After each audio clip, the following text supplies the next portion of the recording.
नमस्ते बच्चों, किशोरी क्लासेस में आपका स्वागत है। मैं शिप्रा श्रीवास्तव आज आप लोग को पढ़ाने जा रही हूँ। सुनहरी धूप कक्षा 4 और पाठ का नाम है पुष्प की अभिलाषा। यह एक कविता है बच्चों। पुष्प का अर्थ होता है फूल और अभिलाषा का अर्थ होता है इच्छा। अर्थात इस कविता में एक फूल की इच्छा को वर्णित किया गया है, जिसे वर्णन किया है माखनलाल चतुर्वेदी ने। अर्थात बच्चों, माखनलाल चतुर्वेदी जी इस कविता के लिखने वाले हैं, यानी कि वो इसके क्या हैं बच्चों? जल्दी से बताओ, आप लोग कवि हैं कि लेखक हैं? कवि हैं, क्योंकि अक्सर आप लोगों को यह कन्फ्यूज़न होता है। मैं देखती हूँ कि आप लोग ये समझ नहीं पाते हो कि कविता लिखने वाले को हम कवि कहते हैं और कहानी लिखने वाले को हम लेखक कहते हैं। तो चलिए बच्चों, हम लोग माखनलाल चतुर्वेदी जी द्वारा रचित इस कविता की एक एक पंक्ति को पढ़कर इसमें पुष्प ने क्या अभिलाषा रखी है, फूल ने क्या इच्छा रखी है, इसको जानते हैं, समझते हैं। पहली पंक्ति है बच्चों कि चाह नहीं मैं सुरबा लाके गहनों में गुत्था जाऊं। जो पुष्प है, फूल है, वो क्या कह रही है, क्या इच्छा रख रही है कि चाह नहीं मैं सुरबा लाके गहनों में गुत्था जाऊं। चाह अर्थात इच्छा। सुरबाला का अर्थ होता है सुर यानी देव, असुर मतलब आप लोग जानती हो दानव, देव और दानव, सुर असुर, तो सुरबाला यानी देव कन्या। तो मेरी ये इच्छा नहीं है कि मैं देव कन्याओं के गहनों में गुत्था जाऊं। फूल क्या कह रहा है कि मेरी ये इच्छा नहीं है कि मैं जो देव कन्या है उनके गहनों में गुथा जाऊं, उनके गहनों के रूप में मैं परिवर्तित हूँ। चाह नहीं प्रेमी माला के बिंद प्यारी को ललचाऊं। मेरी यह भी इच्छा नहीं है कि मैं वरमाला के लिए, जब विवाह होती है तो वरमाला होती है, तो वरमाला में फूल के माला बनते हैं, तो किसी प्रेमी के माला के रूप में मैं गुथी जाऊं। मेरी यह भी इच्छा नहीं है। चाह नहीं सम्राटों के 100, सम्राट अर्थात राजा जिन्हें कहा जाता है, राजा महाराजा।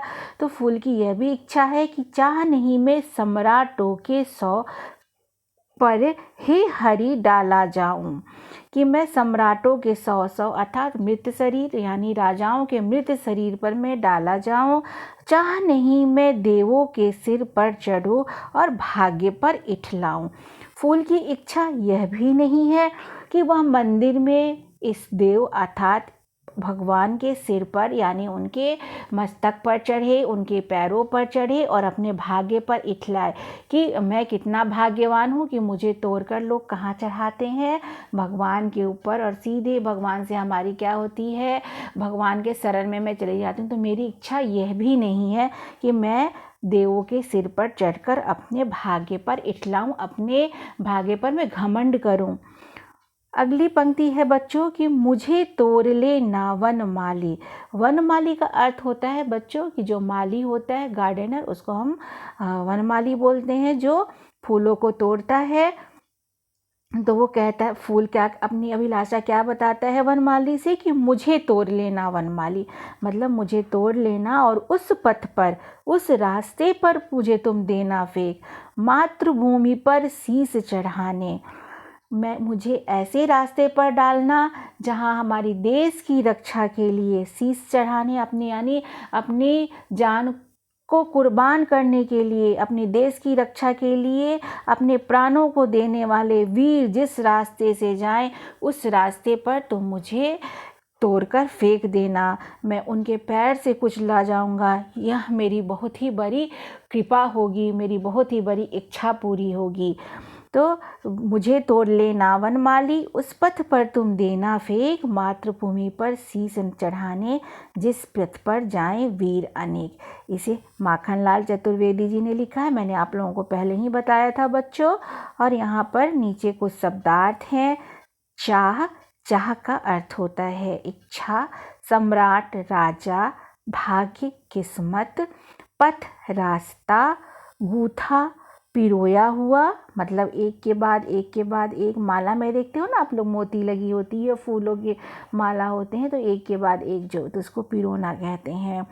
और हरि अर्थात भगवान, इठलाना यानी इतराना, कमेंट करना, शीश यानी सिर। तो बच्चों, आप लोगों को ये कविता कैसी लगी, पुष्प की अभिलाषा? यदि आप लोगों को ये कविता अच्छी लगी तो मेरे वीडियो को लाइक करिए, शेयर करिए, सब्सक्राइब करिए, कमेंट बॉक्स में कमेंट ज़रूर लिखिए, मुझे बहुत अच्छा लगेगा। आप लोग की भी कोई अभिलाषाएं हैं तो उसे कमेंट बॉक्स में लिख कर ज़रूर बताइए, मुझे बहुत अच्छा लगेगा। धन्यवाद बच्चों।